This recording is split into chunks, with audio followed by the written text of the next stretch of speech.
જય વસાવડા અને પ્લેનેટ જેવી YouTube channel એટલે અલગ અલગ વિષયોનો ખજાનો. તો બસ સબસ્ક્રાઈબ કરો અને જલસા કરો. પણ એવું પસંદ કર્યું થોડી ચર્ચા કરીને કે આપણે વિદ્યાર્થીઓને મજા પડે, નવી પેઢીને રસ પડે એવું કોઈ પુસ્તક શોધી. અને એવું ન હોવું જોઈએ પાછું કે સાવ નવું જો. એટલે બાકીના અમારા જે મિત્રો આવ્યા હોય એની વચ્ચે પણ મોરારી બાપુ એવું કહેતા હોય છે ઘણી વખત, અને મને બહુ ગમે છે કે હું હેતુ વિના સેતુ જોડવાનું કામ કરું છું. તો આપણે આ જ કામ કરીએ છીએ, હેતુ વિના સેતુ જોડવા, કે ભાઈ બધા સાથે સેતુ કંઈક જોડાવવો જોઈએ. એટલે કુદરતી રીતે અમને એક પુસ્તક આ જડી ગયું, મારું અત્યંત પ્રિય પુસ્તક. સાહેબે જ્યારે વાત કરી કે સ્ટુડન્ટ સાથે વધારે ડાયલોગ કરવાનો છે, સ્ટુડન્ટ્સ ઓરિએન્ટેડ પ્રોગ્રામ છે. મારું માતૃભાષા, હું ઘણી વાર કહેતો હોઉં છું કે મારી ભાષા છે માતૃભાષા એટલા માટે બહુ શુદ્ધ નથી રહી કે આખી દુનિયાની ભાષા છે એ મને માં જેવી જ લાગે છે. હું જેને ખોળામાં રમતો હોય, માનો ખોળો હોય એમ જ રમું છું. પછી એ પેરિસનો ખોળો હોય, એ આફ્રિકાનો ખોળો હોય, ઓસ્ટ્રેલિયાનો ખોળો હોય, બધી આપણી માતાઓ છે, બધી ભાષાઓએ કંઈક ને કંઈક પરિસ્યું છે આપણે. પણ જે માના ખોળામાં હું મોટો થયો, સૌરાષ્ટ્રની અંદર મોટો થયો, અમે હમણાં એના સ્મરણો પણ સાહેબ સાથે, ઉપાધ્યાય સાહેબ સાથે તાજા કરતા હતા. તો એમાં જે મોટો થયો તો એ કાઠિયાવાડી લઢણ તો હજી તમે મારા બોલવામાં, મારા અંગ્રેજીમાં પણ તમને કાઠિયાવાડી બોલતો હોય એવું લાગશે. તો એ સ્વાભાવિક છે, એ આવે. અને મને પોતાને અંગત રીતે એવું લાગે, ચંદ્રકાંત બક્ષી એમ કહેતા કે માના ધાવણથી તમે મોટા થાવ અને પછી માનું ધાવણ મૂકીને તમે આખી દુનિયામાં રમતા થાવ. તો આપણે હવે એ સમાજ, એ પેઢી બનાવવાની છે, 21મી સદીની જે ગુજરાતી યુવાનોની પેઢી બનાવવાની છે એવી હોવી જોઈએ કે જે માતૃભાષામાંથી પોતાના મૂળિયા લે. કારણ કે એને ઉગવા માટે મૂળિયા જોશે, અને એકવાર ઉગી ગયા પછી એને ઉડવું છે તો વિશ્વ ભાષામાંથી પોતાની પાંખો લે. એટલે ઉગવા માટે મૂળિયા અને ઉડવા માટે પાંખો, એવું વાતાવરણ. એટલે કુદરતી રીતે પુસ્તક પણ અમે એવું પસંદ કર્યું જે લખાયું ફ્રેન્ચમાં. મૂળભૂત રીતે જુલે વર્નને તો અંગ્રેજી આવડતું નહોતું. આપણને એવું છે કે અંગ્રેજી આવડે એમ બધા વિદ્વાનો. એ તો તમે લંડનમાં જાઓ તો સ્વીપર હોય એમને પણ અંગ્રેજી તો આવડતું જ હોય.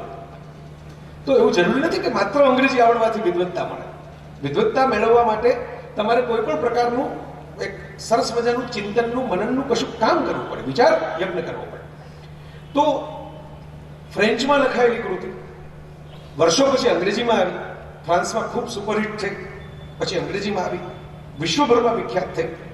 વિનોદભાઈ હજી આવ્યા નથી આઈ ગેસ, પણ મને એમ હતું કે આવે તો હું આ વાતને જોડી શકું એની સાથે.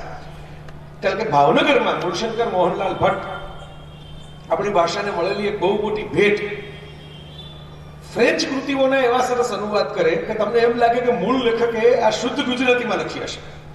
અને મેં તો ત્યાં સુધી પ્રયત્ન કર્યો કે ફ્રેન્ચ તો એટલું બધું આવડતું નથી, પણ અંગ્રેજીના સ્ટાન્ડર્ડ ગણાતા, અધિકૃત ગણાતા અનુવાદો શોધી વાંચ્યા. પણ મૂળશંકર દાદાના ગુજરાતી અનુવાદમાં જેવી મજા આવી ને એવી તો મને અંગ્રેજીના અનુવાદમાં મજા નથી આવી. એવા અનુવાદ ઝવેરચંદ મેઘાણી આપણને એવું કહેતા કે અનુવાદ એટલે એવું કર્મ છે કે એક બાળકને એક માના ગર્ભમાંથી લઈ અને બીજી માના ગર્ભમાં મૂકો. આટલી કાળજીથી અનુવાદ થવો જોઈએ. જાણે માતૃત્વ પરિવર્તન થાય, માતા જો માતૃભાષા. અને હવેની જે પેઢી છે એ તો અમારી પ્રેમ કરતી પેઢી છે. એટલે હું હસતા હસતા કહું કે માતૃભાષામાંથી માશુકાની ભાષા પણ બનાવો, પણ જાણવો. મનીષ સાહેબને લઈ આવો ક્યાંક વચ્ચે, રમેશ પારેખને લઈ આવો, ક્યાંક સોનલના ગીત ગાઓ, ક્યાંક કોઈ ધીમે ધીમે ઢાળ ઉતરતી ટેકરીઓની શાખે તને ફૂલ દીધાનું યાદ, એવું પણ ગાઓ. આ ડાળ ડાળ જાળે કે રસ્તા વસંતના, એવું પણ ગાઓ. હમણાં આપણે સરસ મજાનું એક ગીત તો સાંભળ્યું જ, તળપદી લહેકામાં. તો આ બધું જે જીવતું રહેશે, જ્યાં સુધી આપણા ગરબા જીવતા રહેશે, જ્યાં સુધી આપણા રાસનો થનગનાટ જીવતો રહેશે, જ્યાં સુધી ચાર ચાર બંગડીવાળી ગાડીઓ પણ આપણે ઓડી બોલવાને બદલે આવું સરસ મજાનું વાત કરીને ગાવાનું જીવતું રાખશું, ત્યાં લાગી બહુ કંઈ વાંધો માતૃભાષાના ગઢને આવવાનો નથી. પણ અમે રંગરોગાન નવા કરીએ. અમારા જેવા લોકો આવીને થોડા નવા રંગરોગાન કરે. એટલે મને જ્યારે એમ કહ્યું કે વિદ્યાર્થીઓ હશે, મને એમ થયું કદાચ એને પુસ્તક સમાજમાં મજા આવે કે ના આવે, પણ આપણને જોઈને તો મજા આવવી જોઈએ. એટલે હું આ વોલ્ટ ડિઝનીના કાર્ટૂન પહેરીને આવતો કે ચાલો છોકરાઓને બીજું કંઈ નહીં તો એટલું તો એન્ટરટેનમેન્ટ મળે કે આ ભાઈ જે આવ્યા હતા એનું ટી શર્ટ કંઈક જોવાની મજા આવતી હતી, એમાં કંઈક બે ચાર સારા કેરેક્ટર હતા. તો મને ગમતું પુસ્તક એટલા માટે છે, મેં માતૃભાષાની આપને વાત તો કરી છે, મારી ભાષા છે, એના મૂળિયામાંથી હું મોટો થયો છું. અમુક એના એવા શબ્દો છે કે જેનો અનુવાદ શક્ય નથી. પુસ્તકની વાત કરતા પહેલા મારે માતૃભાષાની આવી એક બે વાત કરવી છે. મેં કહ્યું મારો પેલું ઝનૂની તાલિબાની માતૃભાષા પ્રેમ નથી કે માત્ર આ જ સાચું ને બાકી બધું દુનિયામાં ખોટું. એમાંથી તો તમને ખબર છે ટેરરિઝમનો જન્મ થાય છે. આપણો તો સર્વસમાવેશક માતૃભાષા પ્રેમ છે.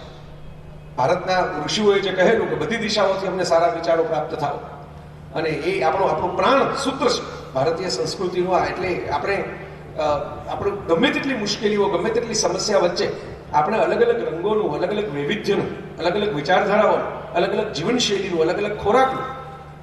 તમે અમારા સૌરાષ્ટ્રમાં આવો તો તમારી સવાર ફાફડાથી પડે, અને અહીં ભરૂચમાં આવો તો લોચાથી પડે. અલગ અલગ બ્રેકફાસ્ટનું પણ આપણે સમન્વય બનાવીને બેઠા છીએ. એ આપણો ઋષિઓનો વારસો છે આપણને મળે. એટલે હું હસતા હસતા કહું કે તમારે ભારતને સમજવું હોય તો તમારે મોબાઈલના એન્ડ્રોઈડને સમજવું પડે. દુનિયાના મોટાભાગના ધર્મ અને સંસ્કૃતિ જે છે એ એપલ છે, ક્લોઝ સિસ્ટમ. તમારી એપ એમાં ચાલે નહીં. તમે ગમે તે ટ્યુન, ગમે તે ઇમેજ એમાં ટ્રાન્સફર કરી શકો નહીં. એપલમાં સિંક થાય એ જ ચાલે. એપલ સાથે જેના કોડ મેચ થતા હોય અને મંજૂરી મળે એ જ ચાલે. જ્યારે ભારત જે છે ને એ એન્ડ્રોઈડ છે. કોઈ પણ વ્યક્તિ કોઈ પણ વસ્તુ શેર કરી શકે ને કોઈ પણ વસ્તુ છે એની એપ બનાવીને અપલોડ કરી શકે, અને કોઈ પણ મોબાઈલમાંથી કોઈ પણ મોબાઈલમાં, કોમ્પ્યુટરમાં ડેટા ટ્રાન્સફર પણ થઈ શકે. તો આપણા ઋષિઓએ ઓપન સોર્સની સિસ્ટમ વિકસાવેલી. આપણે એ વારસામાંથી મોટા થયા એટલે જો આ સાહસિકોની સૃષ્ટિ સુધી પહોંચી શક્યા. મારા જન્મ પહેલા કોઈ માણસે ફ્રેન્ચ કૃતિનો અનુવાદ કર્યો, આજે નથી થતું. 2017માં આ કામ નથી થતું કે કોઈ ફ્રેન્ચ કૃતિ વાંચીને ગુજરાતી બાળકો સુધી પહોંચાડે. પણ વિચાર કરો, મારા જન્મ પહેલા આ કામ થયું. તો એ આપણો વારસો છે. અને એ અમુક વસ્તુઓ તો આપણી ભાષામાં જ આપણે વ્યક્ત કરી શકીએ. કૂતરું જુઓ તો વિચાર કરો, તમે એને હટ કહો તો જ ભાગે. એટલે કૂતરાને પણ એની માતૃભાષા સમજાય છે, જે માહોલમાં મોટું થયું હોય. એને પણ તમે ગો હવે કહો તો નહીં ભાગે. તો આ તો વાસ્તવિકતા છે. અને હું તમને પૂછું, અહીં આટલા બધા મિત્રો બેઠા છે, આટલા બધા પ્રેમવાળા રસથી મને તો બધા મળ્યા પણ ખરા થોડાક મિત્રો કાર્યક્રમ શરૂ થતા પહેલા. ભજીયાનું અંગ્રેજી શું થાય? મેં એકવાર કહેલું મારા કાર્યક્રમમાં, એનો વાયરલ વિડીયો પણ છે, તમે તો જોયો છો કારણ કે તમે તો લાઈવ છો ઓનલાઈન. મકરંદ દવે બહુ સારા કવિ, અમારા ગોંડલમાં જ ખાસો સમય એમણે વિતાવ્યો અને પછી અહીં આવીને આ વિસ્તારમાં રહ્યા, નંદીગ્રામ, કુંદનિકાબેન અને મકરંદભાઈ. મકરંદભાઈને કોઈ આ સવાલ પૂછે કે ભજીયાનું અંગ્રેજી શું કરવું, એટલે મકરંદભાઈ હસતા હસતા કે વર્ષિપ્યા. ખરેખર તો ભજીયાનું કઈ અંગ્રેજી થાય નહીં, ખીચડીનું કઈ અંગ્રેજી થાય નહીં, ગોળા ઢાંકણાનું ને પાણીયારાનું અંગ્રેજી થાય નહીં. પણ મકરંદભાઈએ કહ્યું કે ભાઈ વર્ષિપ એટલે ભજવું, ભક્તિ કરવી. આ વર્ષિપ, વર્ક ઇઝ વર્ષિપ. તો વર્ષિપ્યા એટલે ભજીયા.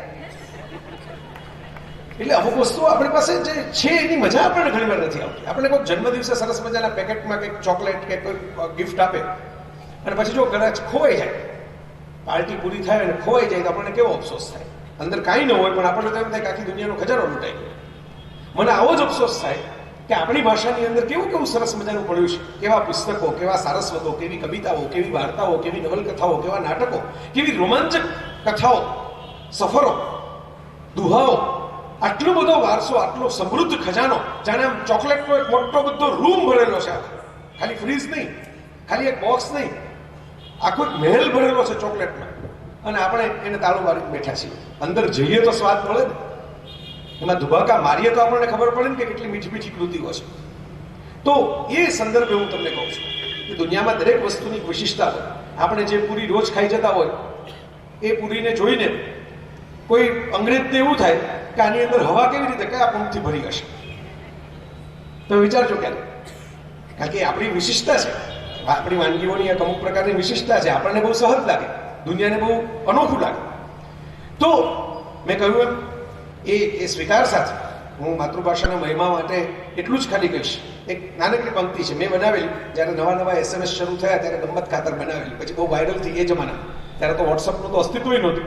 મોબાઈલના SMS રિસીવ કરવાના પૈસા થતા, મોકલવાના તો પૈસા થાય પણ જે તમે ખોલો તો એને પૈસા થાય. એ જમાનામાં બનાવેલું. રૂમઝૂમ કરતી આવી હતી, રૂમઝૂમ કરતી ચાલી ગઈ, હું સિંદૂર લઈને ઊભો હતો, એ રાખડી બાંધીને ચાલી ગઈ. છોકરાઓ આમાં વધારે મજા આવી. આ કંઈક અનુભવ થયા હશે આવા થોડા. ઘરે કહ્યું નહીં હોય પણ આવા અનુભવ થઈ ગયા હશે. રાખડી બાંધી લે ઘરે કહેવાનું વાક જ ક્યાંથી મળે. પણ હું એટલા માટે હસતા હસતા કહું કે જો આમાં છે ને માતૃભાષાનો ખજાનો છુપાયેલો છે. આ પંક્તિ તમે અંગ્રેજીમાં ટ્રાન્સલેટ કરીને દુનિયાના કોઈ પણ ખૂણે, નોર્વેથી ન્યુઝીલેન્ડ લગી સંભળાવી દો, કોઈને ખબર જ નહીં પડે ઘટના શું બની.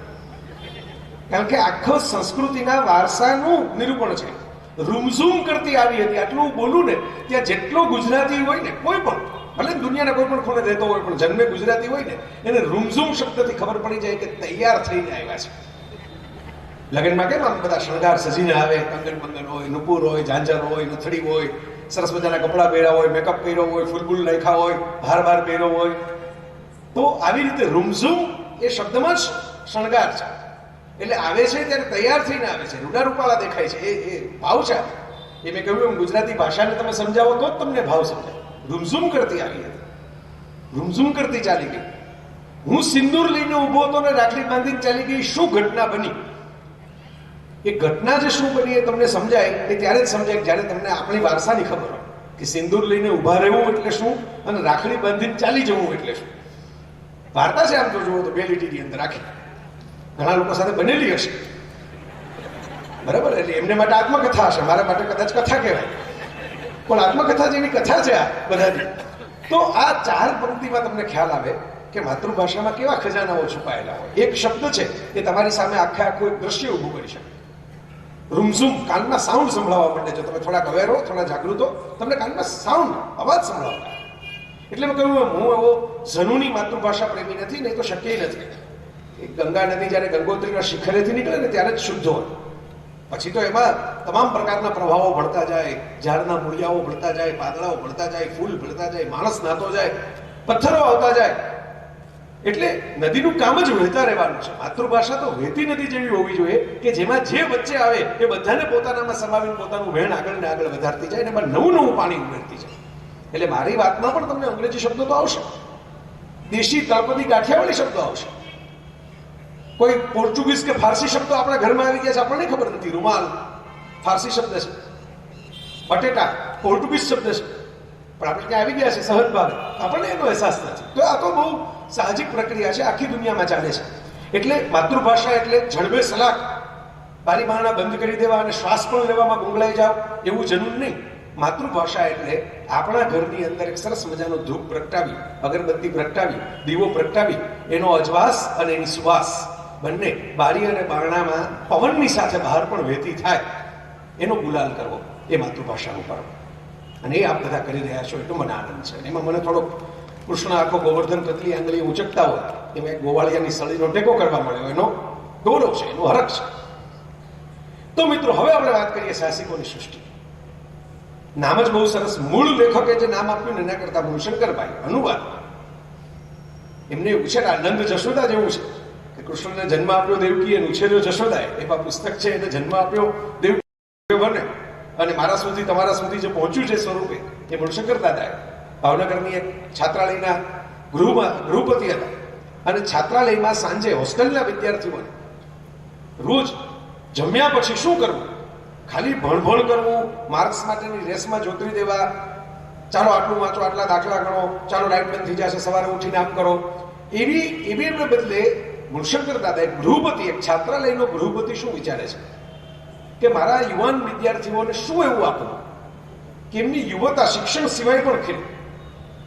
એ ખાલી વિજ્ઞાનના કે ગણિતના કે કોઈ સાયન્સના કે કોમર્સની કે આર્ટ્સની સ્ટ્રીમના ગ્રેજ્યુએટ થાય એમ નહીં, એ જીવન વિદ્યા શાખા પણ શીખે, જિંદગી કેમ જીવવી એ પણ શીખે. અને એ સમયમાં ધોતી પહેરેલા, આમ અંગ્રેજીમાંથી અનુવાદ કરે, આટલો સડસડાટ અનુવાદ કરે એટલે લખેલો તો અત્યારે આપણા સ્વરૂપે આવ્યો તમારા મારા હાથમાં. પહેલા તો વિદ્યાર્થીઓને ભેગા કરી તમે બધા બેઠા છો એમ દાદા સંભળાવતા. રોજ વિદ્યાર્થીઓને સંભળાવવા માટે એક ચેપ્ટર ઉતારે, સાંજે સંભળાવે. અને એ બેઠક બહુ મશહૂર થઈ. વિદ્યાર્થીઓ તો ટોળું વળીને બેસે, કારણ કે વાર્તા રસ્તો કોને ન ગમે. આજે તો માતા પિતાઓએ બહુ એક મોટી વસ્તુ ગુમાવી દીધી હોય. મેં હમણાં એક પેરેન્ટિંગ ઉપર પુસ્તક લખ્યું, મમ્મી પપ્પા, એમાં મેં આખો લેખ લખ્યો છે. રાતના બાળકોને સૂતી વખતે વાર્તા કહેવાની કળા. હાલરડા તો હવે મોબાઈલની અંદર ઘણા સંભળાવી દે છે અને ઘણા તો મોબાઈલની રિંગટોન હાલરડા જેવી જ લાગતી હોય છે. એટલે છોકરાઓ રિંગટોન વાગે ત્યાં સુઈ જતા હોય છે અને મોબાઈલથી રમવું ગમતું હોય છે ઘોઘરાને બદલે. પણ વાર્તા કહેવાની કળા, વાર્તા રચી ન શકો તો કંઈ નહીં, પણ કોઈની રચેલી કહી તો શકો ને ખોળામાં બેસાડી. આપણા દાદા દાદીઓ, નાના નાનીઓએ આ ખજાનો આપણને સાચવીને જાળવીને આપ્યો છે. હજારો વર્ષોથી વાર્તાઓ પકડાય, કોઈ લખીને નહોતી રાખી, કણો પકણો કાનથી કાન સુધી પહોંચાડી, બોલી બોલી. તો મૂળશંકર દાદાએ માત્ર આ સાહસિકોની સૃષ્ટિની જુલે વર્નની કેટલી બધી કૃતિઓ, પાતાળ પ્રવેશ, journey to the centre of the earth, સાગર સમ્રાટ, હું ને ત્રિવેદી સાહેબ વાત કરતા, બહુ મજાની કથા સાગર સમ્રાટ, 20,000 league under the sea, captain Nemo નામના એક નોટિલસ, હમણાં જ સાહેબે મને યાદ દેવડાવ્યું, અમેરિકાએ 1956માં પહેલી એટોમિક સબમરીન બનાવી પોતાની આર્મી માટે. એનું નામ ફ્રેન્ચ રાખ્યું, નોટિલસ. તો આ બહુ ઇન્ટરેસ્ટિંગ વાત છે. નોટિલસ નામ અમેરિકા શું કામ રાખે? ફ્રાન્સનું નામ, પોતાની એટોમિક સબમરીનનું, પોતાની આર્મી માટે. કારણ કે પહેલી સબમરીનની કલ્પના જ જુલે વર્ને પોતાની વિજ્ઞાન કથામાં કરેલી, અને એ કાલ્પનિક સબમરીનનું નામ નોટિલસ હતું.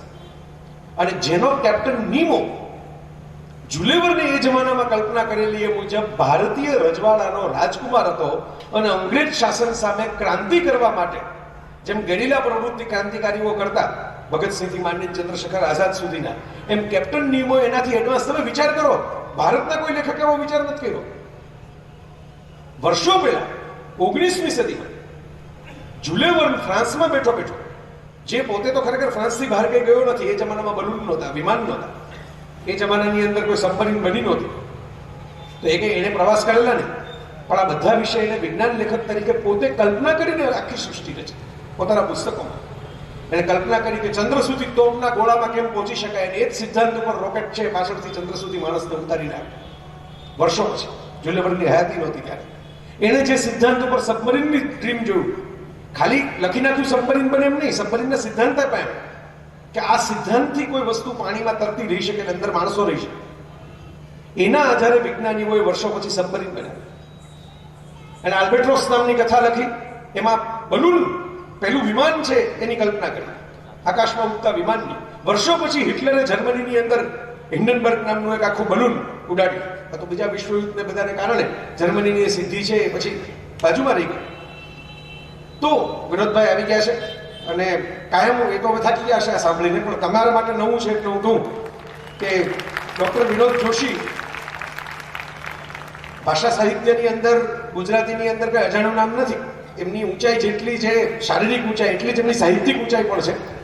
પણ હું હંમેશા એક કહેતો હોઉં છું, એમની ગેરહાજરીમાં પણ કહી ચૂક્યો છું, એમની હાજરીમાં પણ કહી ચૂક્યો છું, અને આજે વધુ એકવાર કહેવામાં મને અંગત રીતે એ યાદ દુઃખ થશે કે આ જો વધુ વખતે આપણું દુઃખ આપણે યાદ કર્યું. પણ મને સુખ તમારા સુધી વહેંચવાનું છે કે તમે કોને કાલે સાંભળવા જઈ રહ્યા છો.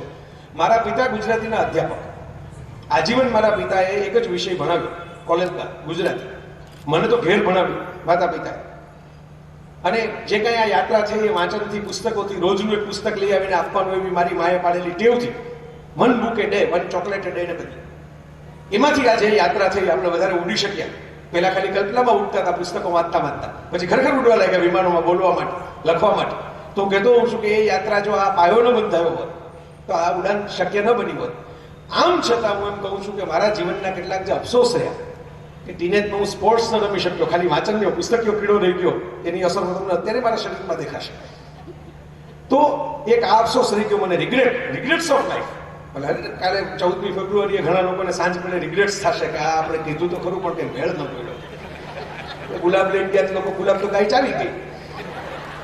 આવું ઘણાને થાય. એટલા માટે કહું છું કે આવા જે રિગ્રેટ્સ હોય ને, અફસોસ જીવનના, એવા મારા જીવનના એક મોટા અફસોસમાંનો અફસોસ છે કે હું વિનોદ જોશી પાસે ગુજરાતી ન બોલ્યો. આ મારો અફસોસ.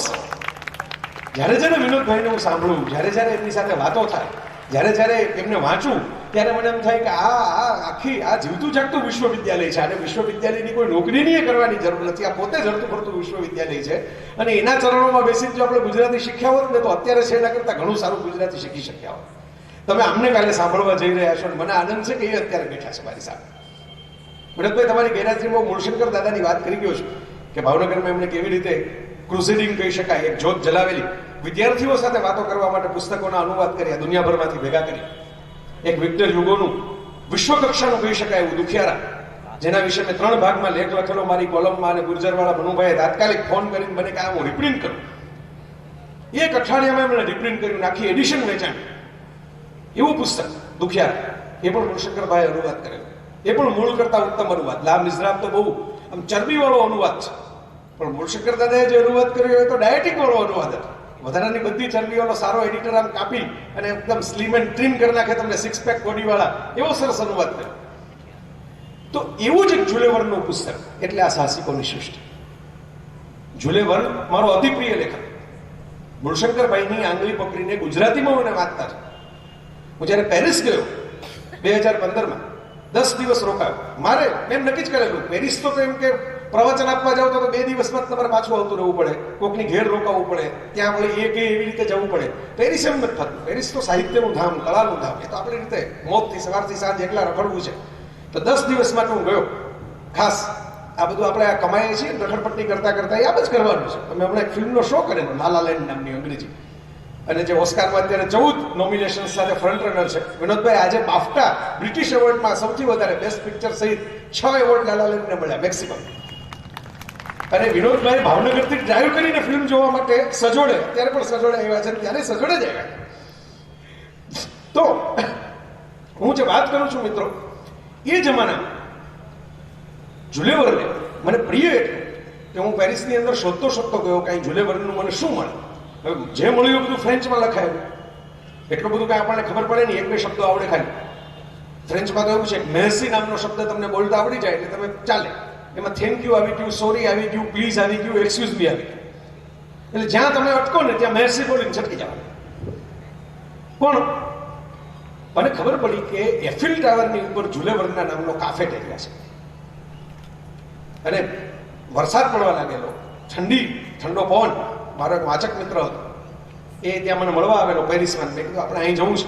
તે ભેગો આવ્યો મારી એફિલ ટાવર સુધી, મોઇન ખાન પઠાણ નામ. અને એ હું અને મોઇન ખાન 2 જણા એફિલ ટાવર ઉપર ઝંઝાવાતી પવનની અંદર અમે જુલેવર્ન કાફેના ખાસ દર્શન કરવા માટે જેમ ચડે ને, પેલા પર્વત ઉપર ચડે એમ જુલેવર્નના કાફેના. થેન્ક યુ દોસ્ત, ખૂબ ખૂબ આભાર. કઈ વાત નહીં, ક્લાસની જરૂર નથી, ખાલી પગલા. પછી ક્લાસ પડે તો પાછું શુકન થશે. તો મુદ્દો એ છે કે એવો દર્શનાર્થે ગયું કાફેટેરિયાને જુલેવર્ન. એટલો બધો ભાવ બન્યો. જુલેવર્ને જે સૃષ્ટિ રચી છે બાળકો માટે, સાયન્સની સૃષ્ટિ. આપણે ત્યાં સાયન્સ ફિક્શન છે, અણમાનીતી રાણી છે. રાણી કરી, બધા એના વખાણ બહુ કરે, પણ એનું ખેડાણ કોઈ ન કરે. લખવાવાળાને બહુ લખવું ન ગમે એના વિશે, વાંચવાવાળાને બહુ વાંચવાનો રસ ન પડે. દુનિયાભરમાં ટેકનોલોજીનું, સાયન્સનું, ઇન્વેન્શનનું, શોધખોળનું જે બ્રેઇન વર્ક થઈ રહ્યું છે, એનું મુખ્ય કારણ એ છે કે જગત આખામાં સાયન્સ ફિક્શન બહુ વંચાય છે. એટલે પેટન્ટ્સ બધી જો બહારની દુનિયામાં આવે છે. અને બહારની દુનિયા એટલું એમ નથી કહેતો કે એટલું અમેરિકા, કે એટલું બ્રિટન, કે એટલું યુરોપ. ઇઝરાયલમાં પેટન્ટ છે ઢગલાબંધ વસ્તુઓની. જાપાનમાં છે. હવે તો સાઉથ કોરિયા પણ ખૂબ આગળ છે, તાઇવાન આગળ છે. આ બધા એશિયન દેશો છે. ચીન પણ ધીરે ધીરે ડેવલપ થવા લાગ્યું. બધા લોકોમાં એક વસ્તુ હું ઓબ્ઝર્વ કરું છું કે એ લોકો કોમિક્સના સ્વરૂપે, પુસ્તકોના સ્વરૂપે સાયન્સ ફિક્શનને ખૂબ મહત્વ આપે, વિજ્ઞાન કથાઓ. એટલે બાળક ભણતું હોય ત્યારે આપણે શું કરીએ છીએ, આપણે દરેક વસ્તુને, ભલે સ્કૂલનું કમ્પાઉન્ડ છે, ક્લાસરૂમની સાક્ષીએ બોલું છું એટલે અવિવેક લાગે, પણ મને કહેવા દો ને ખારસતાથી કે આપણે દરેક વસ્તુને સિલેબસમાં અભ્યાસ બનાવી દઈએ છીએ, આનંદ નથી બનાવતા. કોમ્પ્યુટર નવું આવ્યું એટલે અમારા બધા મિત્રોએ શું નક્કી કર્યું, કોમ્પ્યુટરનું એક પેપર લઈ, કોમ્પ્યુટર એક પેપર બનાવી નાખ્યું સીધે રાતોરાત. એટલે કોમ્પ્યુટર એક પેપર આવ્યું. બધા અધિકારી મિત્રો મારી સામે બેઠા છે એટલે મેં કહ્યું અવિવેક માટે મને ક્ષમા કરજો, પણ જે છે એ તો મારે કહેવું પડે. કારણ કે આપણે ત્યાં મને જોવું છે કે કઈ આપણે શિવાજી તો પેદા કર્યા, બાજીરાવ તો પેદા કર્યા, હવે સ્ટીવ જોબ્સ ક્યારે પેદા થાય ને એ મારા સપના છે. બિલ ગેટ્સ ક્યારે પેદા થાય, માર્ક ઝકરબર્ગ ક્યારે પેદા થાય. દુનિયા તો એ જીતશે. હવે ધીંગાણાથી નહીં જીતાય, હવે તો આ કીબોર્ડથી જીતાશે. તો મારે એ પણ ભેગા કરવા છે. એટલે હું તમને મારું સપનું કહું છું. તો મારા મિત્રો, હું ઘણીવાર વિચાર કરું, કોમ્પ્યુટર 100 માર્કનું પેપર થઈ ગયું. એટલે બધા આમ લેબોરેટરીમાં જાય, કોમ્પ્યુટરની જુદી લેબ બનાવી હોય, એસી, એની અંદર બહાર ચંપલ કાઢીને જવાનું, કોમ્પ્યુટર સામે બેસવાનું. પછી આમાં એક આમ બધા તમને, હું તો મારી કોલેજનો ઇન્ચાર્જ પ્રિન્સિપાલ હતો, જેમાં કોમ્પ્યુટરનો કોર્સ ચાલતો, મને જ ન સમજાતી બધી ભાષા, જાવા અને C++ ને આ તે. અને હવે બધા પાછા હું એ બધા મિત્રોને ફરીથી મળું છું, એમ કહે છે કે તો સાહેબ બધું જૂનું થઈ ગયું. તો મેં કીધું તો ભણાવતા હતા શું કામ? આટલું બધું જૂનું થવાનું હતું તો પછી ભણાવ્યું શું કામ? તો મારો જે ફરિયાદ છે એ છે કે કોમ્પ્યુટર રસ હોવો જોઈએ. રસ પડે તો આજના બાળકને વિચાર કરો, એનો જે મોબાઈલ પૈસા ખર્ચીને એના મા કે બાપ લઈ આવે છે ને, પૈસા ખર્ચવાની ત્રણ મમ્મી પપ્પાની છે, એને જે અંગ્રેજી મેન્યુઅલ વાંચતા નથી આવડતું, એ 3 વર્ષનું કાબરિયું એનું ખોળામાં રમતા છે ને, એ ફોટા કેમ પાડવા, વાઈફાઈ કેમ ચાલુ કરવું, ગેમ ક્યાંથી ડાઉનલોડ કરવી, એને કેવી રીતે એક્સપોઝર આપવું, એને વિડીયો કેવી રીતે સેવ કરવો, અને બીજાને કેમ દેખાડવો કે આ મારો વિડીયો છે, બધું જ એને આવડે છે. એટલે હું એમ કહું છું કે આપણે બધા ફ્લોપી ડ્રાઈવની જનરેશન હતા. ઉપરવાળો હવે જે જન્મ આવે છે ને, એ નવી ચીપ વાળા છે. નવી ઓપરેટિંગ સિસ્ટમ વાળા છે, નવી બેચ આવી ગઈ છે, ત્યાં પણ ફેરફાર તો થતા હોય ને, ત્યાં અપગ્રેડેશન આવતા હોય ને, 7મા પગાર પંચના અમલ ત્યાં થતા હશે ને ઉપર. તો એ લોકોએ નવા ધોરણો મુજબ આ પેન ડ્રાઈવની જનરેશન પેદા કરી છે. એમને એક પણ વિષય ભણાવવો નથી પડતો મોબાઈલ કેમ ઓપરેટ થાય. એ 3 વર્ષની ઉંમરથી જાતે ઓપરેટ કરતા થઈ જાય છે. મિત્રો, વર્ષોથી એક વાક્ય કહેવાય છે, knowledge is power. Is power. જ્ઞાનમાં શક્તિ છે, જ્ઞાનમાં શક્તિ છે. Application of knowledge is power. Knowledge is no power. Bhagavad ગીતાને તમે સરસ મજાના પીળા પિતાંબરની અંદર વીંટાળી, ઘીનો દીવો કરી એક ગોખલાની અંદર મૂકી દો અને આખી જિંદગી રોજ સવારે સાંજે એની સામે સ્નાન કરીને પૂજા કરો તો પણ તમારા જીવનમાં 1% ફેરફાર ન થાય. જવાબદારી મારી, કારણ કે તમે એનું પાનું ઉઘાડીને વાંચતા નથી અને વાંચ્યા પછી એમાંથી એક પણ શ્લોકને જીવનમાં મૂકતા નથી. આખી ગીતા તો આપણે ન મૂકીએ તો જવા દઈએ, એકાદો શ્લોક. હમણાં હું ગીતાનો એક લેખ વાંચતો હતો, દિનકર જોશીએ લખેલો, તો એમને સરસ એક વાત પકડી લીધી કે બીજા અધ્યાયમાં જીવન માટેનો એક શ્લોક છે કે જીવન શું છે, ક્યાંથી આવ્યા એ ખબર નથી. કૃષ્ણ અર્જુનને કહે છે ક્યાં જવાના એ ખબર નથી, પણ વ્યક્ત મધ્યમાં આપણે વ્યક્ત થઈ ગયા. જન્મ અને મૃત્યુ નામના 2 છેડાની વચ્ચે જે એક્સપ્રેસ તમે કરો છો, જે ફીલ કરો છો અને જે અભિવ્યક્ત કરો છો, વ્યક્ત મધ્ય, એ જીવન છે. સાહેબ, આ એક શબ્દ ગીતામાંથી પકડાય ગયો. ખોલો, વાંચો, સમજો તો પકડાય ગયો. Application of knowledge is power. ખાલી નોલેજમાં પાવર હોત તો હું હસતા હસતા કહું કે દુનિયાના દરેક ગ્રંથપાલો સૌથી વધારે પેટન્ટ લઈને ફોર્ચ્યુન 500 કંપની બનાવી દેતા હોય. એમને તો રોજ પુસ્તકોની વચ્ચે જ બેસવાનું આવે. પણ એવું નથી હોતું. 5 પુસ્તક પણ લાઇબ્રેરીમાં કાર્ડ લઈને જે વિદ્યાર્થી વાંચે છે, પોતાને ખસામ પૈસા નથી પુસ્તક ખરીદવાના, તો લાઇબ્રેરીમાં જાય છે. અને જેમ બોડી બિલ્ડિંગ કરવા માટે જિમ્નેશિયમમાં જવું જોઈએ, એમ બ્રેઇન બિલ્ડિંગ કરવા માટે તમારે લાઇબ્રેરીમાં જવું જોઈએ. હવે તો ઉલટું થઈ ગયું, લાઇબ્રેરીમાં જવું જોઈએ. હું આઉટડેટેડ થઈ ગયો આવું બોલું છું ત્યારે. લાઇબ્રેરી તમારા હાથમાં છે. તમે કિન્ડલ હાથમાં લો, પ્રોજેક્ટ ગુટનબર્ગની સાઇટ ઉપર જતા રહ્યો, દુનિયાના 17,500 ક્લાસિક પુસ્તકો ફ્રી ઓફ ચાર્જ તમને વાંચવા મળશે. Free of charge. ગુટનબર્ગ એક કરોડપતિ થયા અમેરિકાના, અને એમણે ગુટેનબર્ગ છાપખાનાના શોધકના સ્મરણમાં એમણે શું કર્યું? પૈસા કેમ વાપરે લોકો સાહેબ? નવા બાથરૂમ બનાવવામાં, ઘરના નવા માળ ચણવામાં, નવી 3 કાર લેવામાં એમ નહીં. એવાય કરોડપતિઓ પડ્યા છે જે એવી રીતે પૈસા વાપરે કે શું કરવું, તો કે જેના કોપીરાઇટ પૂરા થઈ ગયા છે એવી પુસ્તકોનું ડેટા એન્ટ્રી કરી અને ભવિષ્યની પેઢી માટે પરમેનન્ટ ઓનલાઈન મૂકી દો. એને ખર્ચો કર્યા વગર વાંચવા માટે મફત પર 17,500 પુસ્તકો ઇન્ક્લુડિંગ કાલિદાસ મેઘદૂત એ ત્યાં પડ્યા છે પ્રોજેક્ટ ગુટેનબર્ગ.org ઉપર. તો આ સાહસિકોની સૃષ્ટિ પુસ્તક મારું અતિ પ્રિય પુસ્તક. મેં પસંદ એટલે કર્યું આપ બધાની સામે કે આપ બધાની ઉંમરે જ્યારે હું હતો, ખાસ કરીને અમારા બાળ મિત્રો બેઠા છે, એમની ઉંમરનો હું હતો, અને મને બરાબર યાદ છે મારા પિતાએ મને આ પુસ્તક લઈ આવીને આપેલું, ભાવનગરથી અમને મંગાવેલું એ વખતે. ત્યારે ત્યાંથી બહાર પડેલું, હવે અમદાવાદથી બહાર પડે છે એની નવી આવૃત્તિ. અને એ પુસ્તક ત્યાંથી મંગાવીને એમણે મારા હાથમાં આપેલું ત્યારે સવારમાં મને એક્ઝેક્ટ યાદ રહી ગયું છે. પુસ્તક એટલું બધું ગમી ગયું કે મનમાં છાપ છૂટી ગઈ, પ્રિન્ટ થઈ ગઈ. જેમ કોઈક સરસ ફિલ્મનું ગીત વર્ષો પહેલા આપણે સાંભળ્યું હોય, મગજમાં છાપ છૂટી ગઈ હોય, એ ગીત આખી જિંદગી ભૂલાય નહીં. સવારમાં શિયાળાનો કૂણો કૂણો તડકો, સરસવનું તેલ બાલિશ કરીને મારે ખાવાનો એટલે બેસવાનું તડકા. અને ત્યારે મારે તો સિલેબસ જ નહીં, કારણ કે હું ઘેર પડતો, પરીક્ષા દેવાની માથાકૂટ નહીં, ચિંતા નહીં, કોઈ એવું નહીં કે આજે આ ક્લાસ, આજે સવારે આ ભણવાનું. તો ત્યારે આ પુસ્તક આગલી રાત્રે મને જે આપવામાં આવેલું, એ સવારના પહોરમાં હજી સાવ કૂણો તડકો હતો ત્યારે હાથમાં ઉપાડ્યું. મને યાદ છે એ વખતે બાળક તરીકે કે આજે જેટલી ઝડપથી વાંચી શકાય એટલી સ્પીડ પ્રેક્ટિસ નહોતી, કે દવાઈ નહોતી, પણ બપોરે જમતી વખતે મેં હાથમાં પુસ્તક રાખીને, દરેક માં જગતમાં જે ટોકે પેલા ખાવામાં ધ્યાન દે, મૂક જરા ચોપડા ટીવી બધું બાજુમાં બંધ કરે. તો એવી જ રીતે મારી માના ઠપકા સાંભળતા સાંભળતા પણ 5 પાના ફેરવતા હું જમ્યો બપોરે, અને સાંજ પડી ત્યારે પુસ્તક પૂરું કરી નાખ્યું એક જ દિવસ. પછી તો મેં કેટલી બધી વાર વાંચ્યું છે, ફેરવીને વાંચ્યું છે. આજે મારે લઈ આવવું નથી પડ્યું હાથમાં.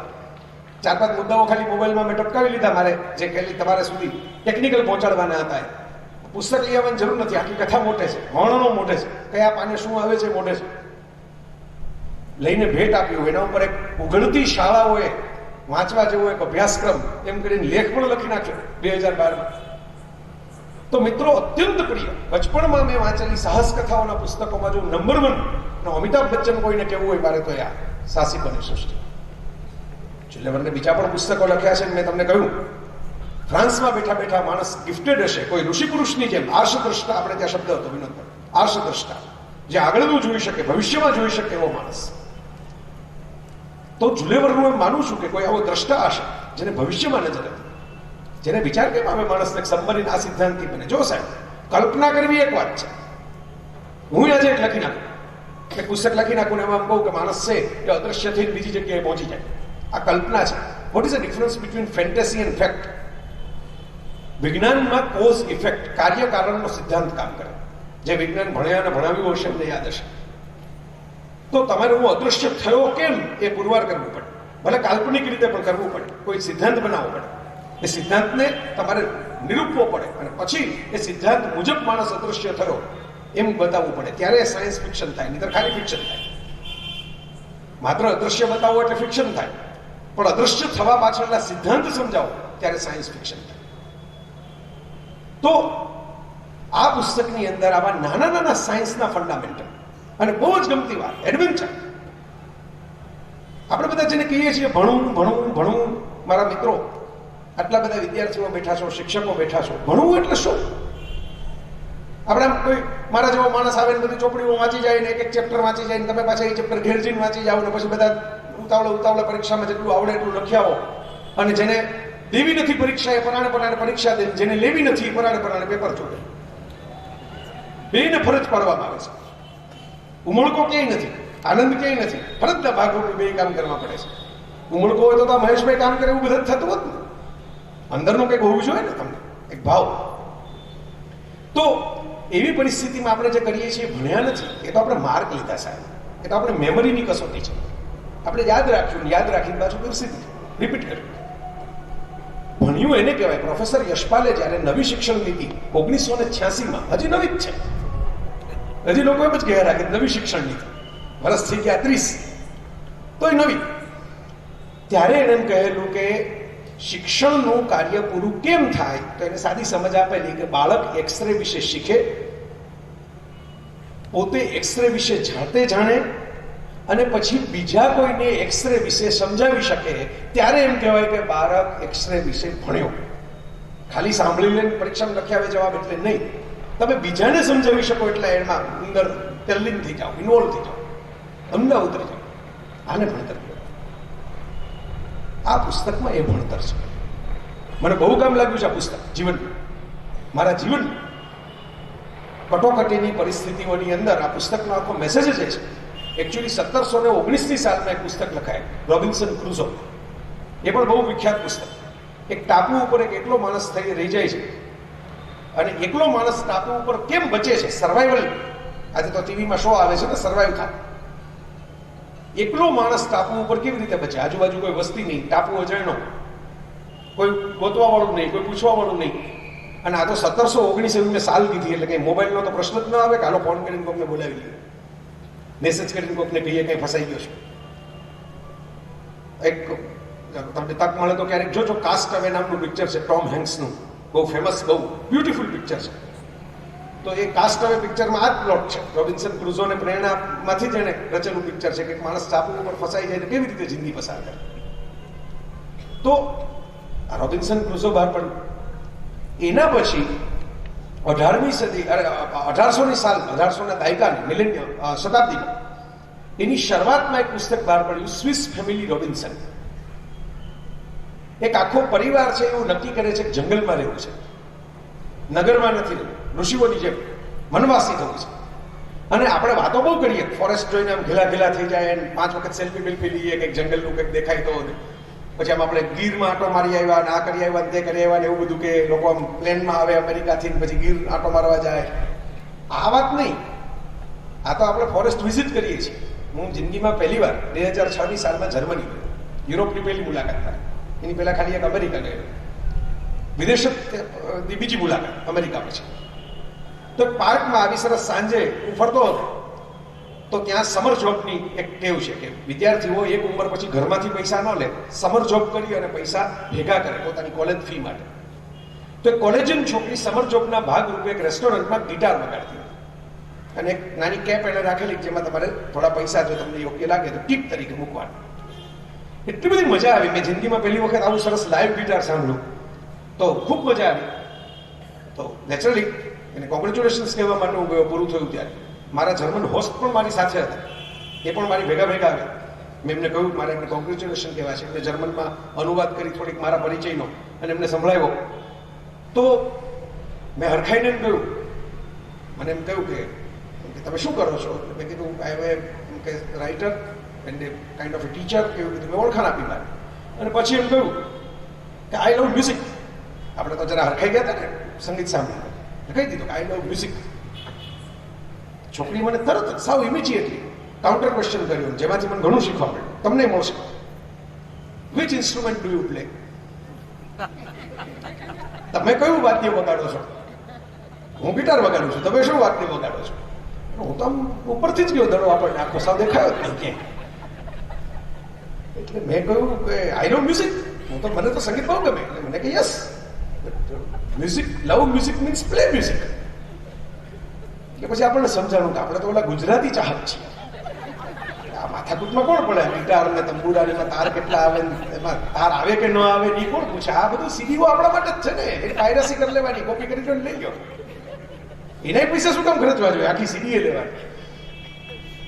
તો મને ત્યારે જે જેને કહેવાય ને બુદ્ધને જેમ બોધિ જ્ઞાન પ્રાપ્ત થાય એમ સેલ્ફ એકચ્યુઅલાઇઝેશનની મોમેન્ટ આવી મારામાં.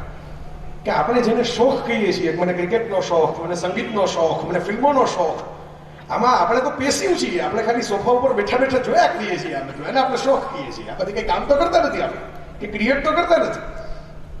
બહાર નીકળીને આપણે કોઈ દી કઈ હાથમાં એક માઉથ ઓર્ગન લઈને વગાડવાની પ્રેક્ટિસ નથી કરીને આપણે એમ કહીએ છીએ કે આઈ લવ મ્યુઝિક. એપ્લાઇડ નોલેજ હું તમને કહેતો હતો ને, જ્ઞાનના એપ્લિકેશનમાં શક્તિ છે. તો આવી વાત પહેલા સ્વિસ ફેમિલી એક ઘટના રિયલ લાઈફમાં બનેલી, એમાંથી એક તંતુ પકડી અને આખી કથા રચાય છે. સ્વિટ્ઝરલેન્ડ સ્વિસ ફેમિલી રોબિન્સન, કે એક આખું કુટુંબ, દીકરો દીકરી મમ્મી પપ્પા એવું નક્કી કરે છે કે આપણે નગરની જિંદગી નથી જીવવી, જંગલમાં જઈને જીવવું છે. અને ટ્રી હાઉસ ટાર્ઝનની જેમ બનાવે છે અને ઝાડ ઉપર રહેવા જાય છે. અને એ 2 પુસ્તક જુલેવરને વાંચ્યા. એમાંથી એને 1864માં 1864ની સાલમાં પહેલો ડ્રાફ્ટ લખ્યો તો એના 12 વર્ષ પછી પુસ્તક છપાયું.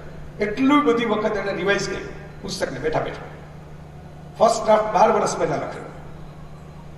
આજ થીમ ઉપર રોબિન્સન ક્રુઝો અને સ્વિસ ફેમિલી રોબિન્સન એના મગજમાં એવા ચડાઈ ગયા અને એને કથા લખી આ મિસ્ટીરિયસ આઇલેન્ડ, ભેદી ટાપુ. અને હું હજી કહું છું કે મૂળ જુલેવર સર્જકે આપેલા નામ મિસ્ટીરિયસ આઇલેન્ડ કરતા ગુજરાતી અનુવાદક ગુણશંકર દાદાએ આપેલું નામ વધુ સાહસિકોની સૃષ્ટિ. ગુણશંકર દાદા એની પ્રસ્તાવનામાં લખ્યું છે કે આમાં 5 સાહસિકો પોતાની મેળે પોતાની દુનિયા વસાવે છે. એની આ કથા છે. આખો કથાસાર કહેવાનો મને લાલચ થાય, પણ પછી આમાં થાય એવું કે ઘણા બધા જો વાંચવાનું આમ તલસાટ જો જાગી ગયો હોય ને તો પછી એને હું એટલે ફિલ્મોમાં ના આપણને કોઈ પૂછે કેમ કે ફલાણું ફિલ્મ જોયું, મેં એવું કરેલું, મેં ફિલ્મનું હું તમને નામ નહીં કહું, ચિંતા કરતા નહીં, એટલે તમારો મજા બગડે. અને હું પાત્ર જ ફેરવી નાખું છું. મૂળ ફિલ્મમાં જે અભિનેતાનું નામ છે એ પણ ફેરવી નાખું છું, તમારી મજા ન બગડે. તો મેં મારા એક ભાઈબંધને પૂછ્યું, એ જમાનામાં ક્યાં ડીવીડી કે વિડીયો કેસેટ પણ અસ્તિત્વમાં નહોતી, બહુ નાનો હતો. અને ત્યારે મેં પૂછ્યું કે મેં કીધું ફલાણું પિક્ચર તે જોયું આપણે થિયેટરમાં આવ્યું ત્યારે? એટલે મને કે કયું ઓલો પ્રાણ ખૂન કરી નાખે છે. એટલે પૂરું થઈ ગયું. પિક્ચરનું સસ્પેન્સ તો એને પહેલી જ લીટીમાં કહી દીધું. હવે પિક્ચર જોઈને તમે શું કરો 3 કલાક? ખૂન કોણ કરે છે તો આપણે ખબર પડી ગઈ. તો એટલા માટે હું તમને હવે આમાં મારી મજબૂરી છે કે હું આખી કથાનો પ્લોટ તો તમારી સામે નહીં મૂકું. તમે ચાખો. મારું કામ તો ઓલા પેંડા કંદોઈ પાસે જાઓ તો એ ચખાડે, બરાબર? પછી કઈ આખો પેંડો થોડો તમને આપે, એ તો તમારે ખરીદવાનો હોય. તમે જાઓ પેંડાનું બોક્સ લઈ આવો ને ઘેર બેઠા બેઠા ખાઓ. તો સાહસિકોની સૃષ્ટિનો જે આરંભ થાય છે, જે પ્રિમાઇસીસ, અમેરિકામાં એ જમાનામાં સિવિલ વોર ચાલતો. એક લેખક કેટલો અવેર હોવો જોઈએ, કેટલો જાગૃત હોવો જોઈએ પોતાની આસપાસની પરિસ્થિતિ માટે. ખાલી પુસ્તક લખી નાખે એમ કાળજયી ટાઈમલેસ પુસ્તક ન બને. અમરત્વ ત્યારે મળે કે જ્યારે એમાં આસપાસનું વાતાવરણ આવે. વેદવ્યાસ ખાલી 2 ભાઈઓના ઝઘડા થયા સામસામા લડ્યા એવું લખે એમ મહાભારત ન બને.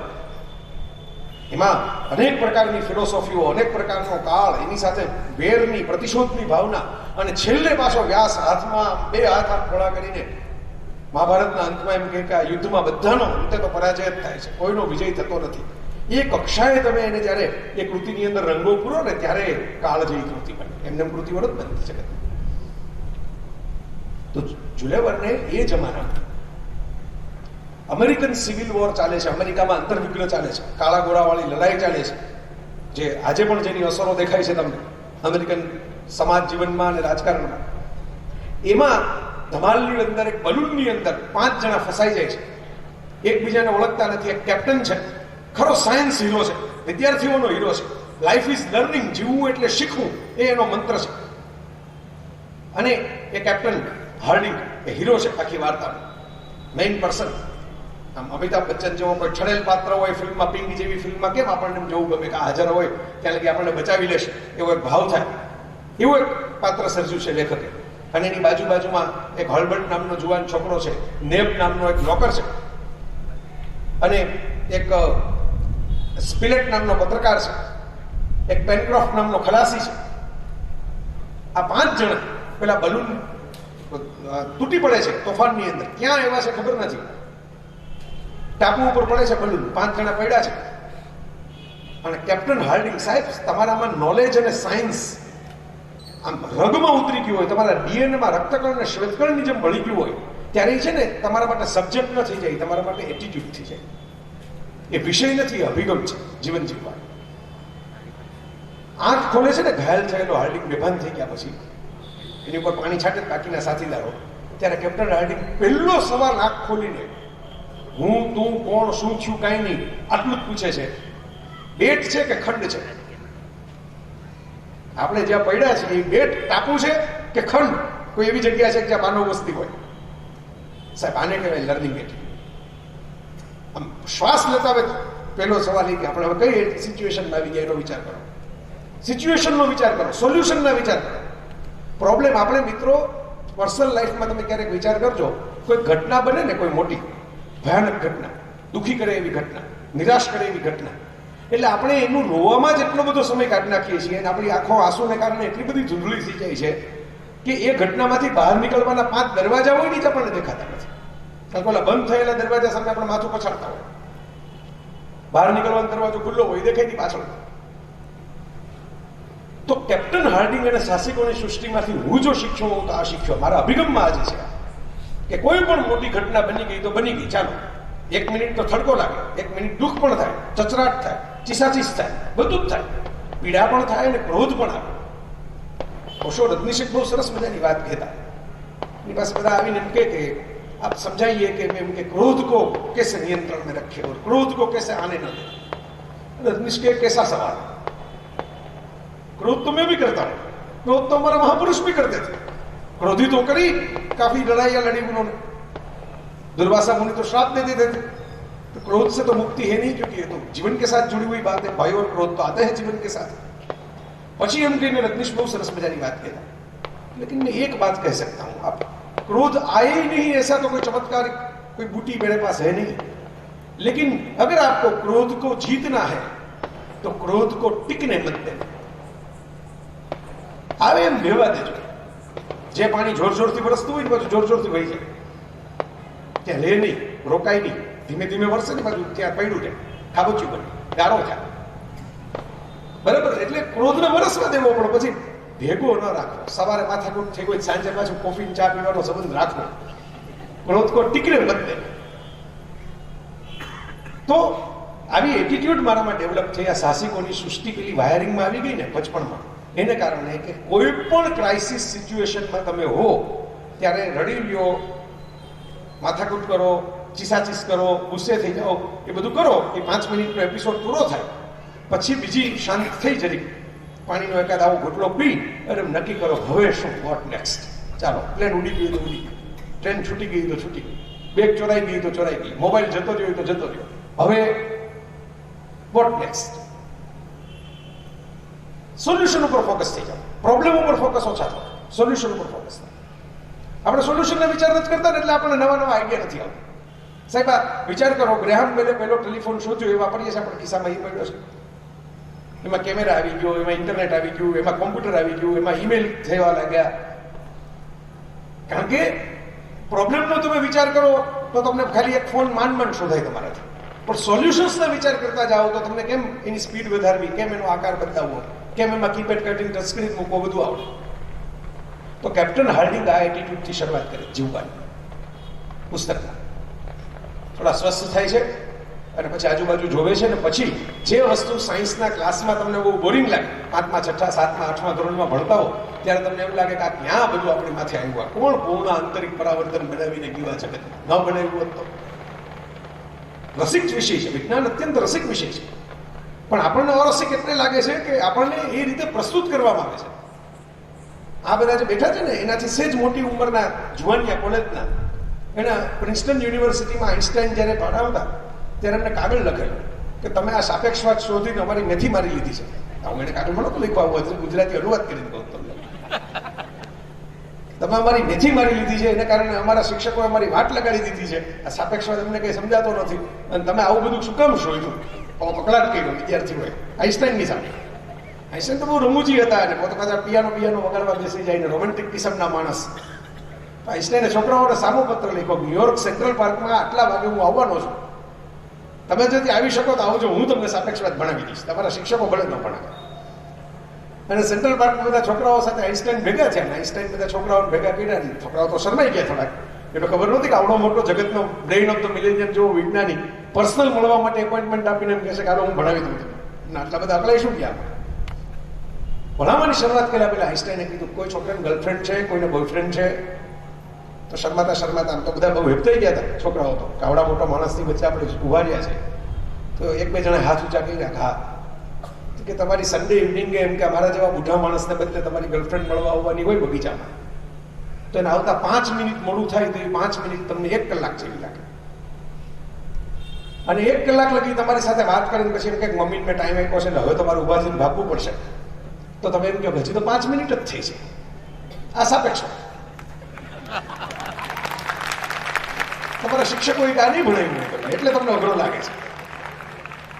આમ કહીને પછી એમને ફંડામેન્ટલ થિયરી ભણાવી દીધી 1 કલાક વાતો કરીને, પણ પહેલા જ રસ એવો ડેવલપ થઈ ગયો છોકરાઓનો જલસો પડી ગયો. તમને જેમ કહ્યું આપણે આ મિનિટે આટલા વર્ષે જો જલસો પડે તો ત્યારે તો કેવો પડ્યો હશે, કલ્પના કરો. ખુદ આલ્બર્ટ આઈન્સ્ટાઈન સામે હોય. તો બસ આ ટ્રીક છે જુલિયા વર્ન પાસે, સ્ટોરી ટેલિંગ. જે અઘરા પ્રિન્સિપલ લાગે, મેપલના વૃક્ષમાંથી એવો રસ નીકળે કે જે સાકરને બદલે વાપરી શકાય, આવું તમે એમ કહો એટલે તમને એમ લાગે કે બગાસું ખાવાનું મન થાય કે હવે આ શું ચાલુ છે, વિકીપીડિયાનું પેજ આવ્યું. પણ રસોઈ બનાવતી વખતે ગળપણ નથી તો કેમ પેદા કરવું ત્યાં કાબુ ઉપર? અને એમાંથી એમ કે ગોતવા નીકળે ને અલગ અલગ ઝાડવાઓ ને એવા બધા પક્ષીઓ ને એના બધા અવાજો ને એ અંધારું એનું એડવેન્ચર ને સાહસ, અને એની વચ્ચે પછી એમ કે આ ઝાડ કેપ્ટન હાર્ડિંગ કહે કે આ બસ આમાં છરો મૂકો, આમાંથી રસ ચૂકવાનો, જો એમ કે મધ જેવો રસ નીકળશે, એને એમ કે ભરીને ભેગો લઈ ગયો. આવું સાયન્સ પહેલા જ પોતે ક્યાં આવ્યા છે ને અક્ષાંશ રેખાંશ નક્કી કરવા માટે જૂના જમાનામાં વપરાતું. હવે તો બધું ડિજિટલ થઈ ગયું એટલે આવા સાધનોનો ઉપયોગ રહ્યો નહીં, પણ ડિજિટલ ન હોય ત્યારે સ્વિટ્ઝરલેન્ડમાં હું ગયેલો. સ્વિટ્ઝરલેન્ડની અંદર બધું જ ડિજિટલ, એટલે તમારી મોબાઈલ એપ હોય, મોબાઈલ એપમાં જ તમારો પાસ હોય, એમાં બારકોડ હોય, અને એ બારકોડથી જ તમારી ટિકિટ, એ તમારી રેલવેની ટિકિટ થઈ ગઈ, તમારી સ્કેન કરવાનું અને દરવાજો ખુલી જાય. અમુક સ્ટેશનો એવા બનાવી નાખ્યા છે લોકો, એટલે ત્યાં કોઈ ટિકિટ ફાડવા વાળો, જોવા વાળો કોઈ માણસ જ નથી. અમારી મોબાઈલની બેટરી ઉતરી ગઈ, ફોટા બહુ પાડ્યા, સેલ્ફી બહુ લીધા, વિડીયો લીધા, આ કર્યું તે કર્યું, સાંજ પડે બેટરી ઉતરી ગઈ, દરવાજો ખુલવો કેવી રીતે? બારકોડ મોબાઈલના બારકોડ વગર સ્કેન થાય નહીં. આ સામે માણસ હોય તો તમારી મુશ્કેલી સમજે. ઓલું ચોખ્ઠું હતું એલ્યુમિનિયમનું, શું સમજે? બરાબર. એટલે આપણે પછી તો બચાવો ઊભો પાડી, એટલે પછી કોઈક આવ્યું બહારથી, એને કોઈક ત્રીજાને બોલાવ્યું. એમ કરતા એમ 2-4 જણા ભેગા થયા એટલે ઓલા કુવામાં પડી ગયેલા કોઈકને બહાર કાઢે છે, દોરડા કાઢીને. એમ પછી એને ઓલા સ્ટેશન વાળા કંટ્રોલરને બોલાવીને એના કાર્ડથી ખોલીને બહાર કાઢ્યો. એટલે કોઈ રાતના મોડો આવેલો, સ્ટેશન ઉપર બીજું કોઈ હતું જ નહીં.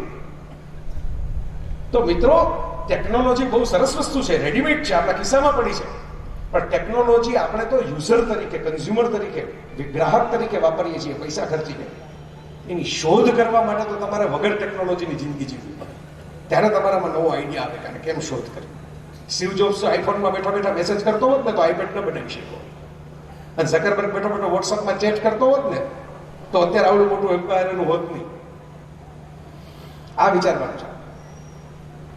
તો આ વસ્તુ છે, જેનું ઘરનું ફેસબુક છે એ પોતે પોતાના લગ્નનો એક ફોટો મૂકે છે, અને આપણે કોકના લગ્નમાં ગયા હોય તેની મહેંદીના 28 ફોટા મૂકીએ છીએ, કારણ કે લગ્ન મફત, ફેસબુક મફત, હવે તો જીવન કારણે નેટે મફત. તો કરવાનું શું બીજું જીવનમાં કે આપણે ફોટા પાડીને મૂકી દીધા. તો મિત્રો, આજે કથામાં છે એ આવી નાની નાની બાબતો, સેક્સટન્ટ નામનું એક સાધન આવે, લાકડાની બે કોણમાં પગથી તમારે અક્ષાંશ રેખાંશ, તમે જો તારાઓની ગતિ તમને આકાશની ખબર હોય, કયા આપણે મહિનામાં છીએ અને કયા મહિનામાં આકાશમાં કયો તારો દેખાય, કઈ દિશામાં દેખાય, આ જો તમને થોડુંક કોસ્મોસમાં, સ્પેસમાં રસ હોય, ખગોળશાસ્ત્ર, તો તમે આપણા ઋષિઓએ જે પંચાંગની રચના કરી અને તમે વિચાર કરો, કોઈ હબલ ટેલિસ્કોપ નહીં, કોઈ નાસા નહીં, એ જમાનામાં પણ પૃથ્વી, સૂર્ય, ચંદ્રની માપીને વર્ષ એક્યુરેટ કરી દીધું પુરુષોત્તમ માસના અધિક માસ સાથે. તમે પંચાંગ ક્યારેક વિચારજો, બહુ એટલે જ આપણને ભાવતું નથી, એટલું બધું એક્યુરેટ છે. આપણે ત્યાં ઘડી ઘડી હું ધોકો આવે દિવાળીને બેસતા વર્ષની વચ્ચે, પણ એ તો એક્યુરેસીને કારણે આવે છે.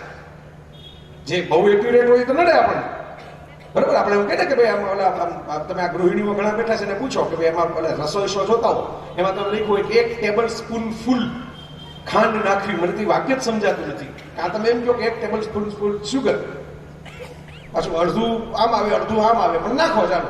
તો આપણે બધા ગૃહિણીઓ એમ કહે છે કે તો 68 હોય, કેમ કે થોડું બધું એમ વાંચીને કરવાનું હોય, તો ખાલી જોઈ લેવાનું હોય કે કેમ હોય, પછી તો આપણને એમ ખબર પડી જાય કે આટલું મીઠું આટલી ખાંડ. એક 68 વાળું જે નોલેજ છે ને, એ એક્યુરેટ આપણે પેલું નોલેજ છે એની વચ્ચે આવે 68 વાળું. તો મિત્રો, આવી રીતે પેલા સાહસિકો સૃષ્ટિ રચે છે પોતાની. ટાપુ ઉપર ફસાઈ ગયા છે, આમ જુઓ તો ડેડ એન્ડ છે, મૃત્યુ છે, કોઈ માણસ છે નહીં ટાપુ ઉપર. ટાપુ ઉપર ભેદી છે, અંદર શું હશે ખબર નથી.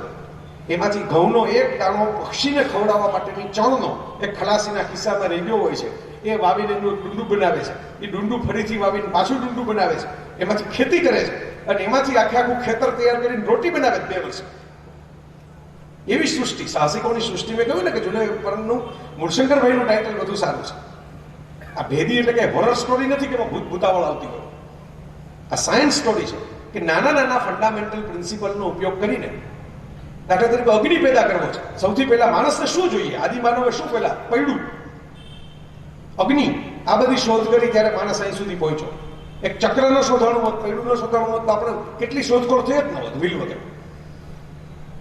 તો હવે અગ્નિ કેમ પેટાવ્યો? તો રિસ્ટવોચ એ જમાનામાં આવી ગઈ હોય છે, એ ઘડિયાળનો કાચ, પોતાની ઘડિયાળનો કાચ, અને બીજો એક કમરે લટકાવવાની ઘડિયાળ હોય છે, 2 પાત્રો વચ્ચે.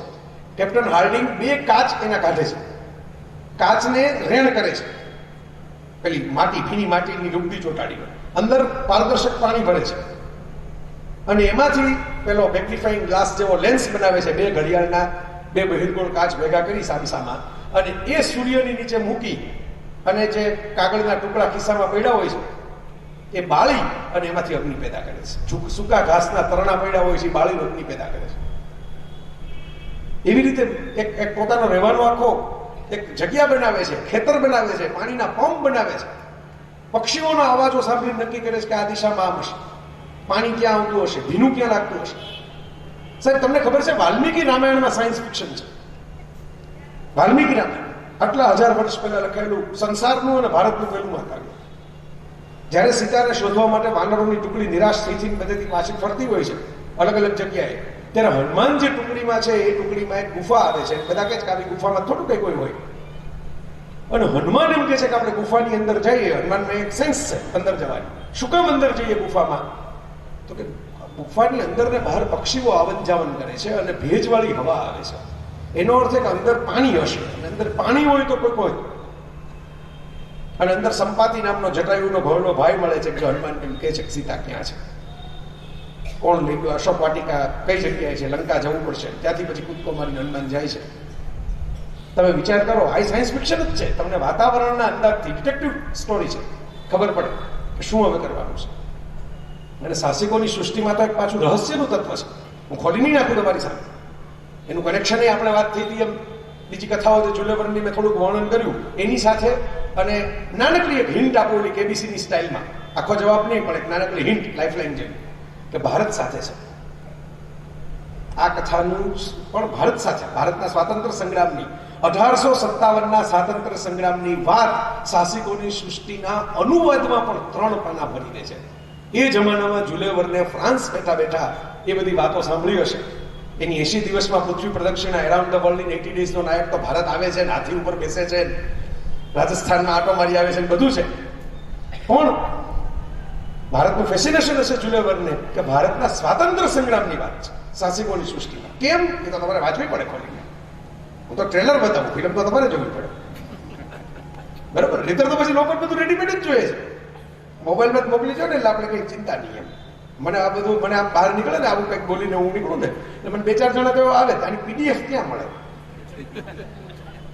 એટલે હું કહું અમુક વસ્તુઓની પીડીએફ ન મળે તો તમારા હાથમાં લઈને ખોળામાં લઈને વાંચવી પડે. બરાબર? બધા પ્લેઝર વર્ચ્યુઅલ ન હોય. બરાબર? સારામાં સારા કંઈક એમ કે સમોસા તળાતા હોય કે ઢોકળા બનતા હોય ફોટા જોઈને ન ખવાય, હાથમાં લઈને ખવાય. તો મિત્રો, આ કૃતિ મને અત્યંત ગમતી કૃતિ, સાહસિકોની સૃષ્ટિ, ડહાપણ તમારામાં પેદા કરે એવી કૃતિ, રોમાંચ પેદા કરે એવી કૃતિ, સાહસ પેદા કરે, એડવેન્ચર, કુદરત સાથે જીવતા શીખવાડે, કુદરતના રિસોર્સિસનો એને શોષણ નહીં પણ દોહન કરીને ઉપયોગ કરતા શીખવાડે. શોષણ કરો તો કુદરત ખાલી થઈ જશે, મન ફાવે એમ વાપરશો.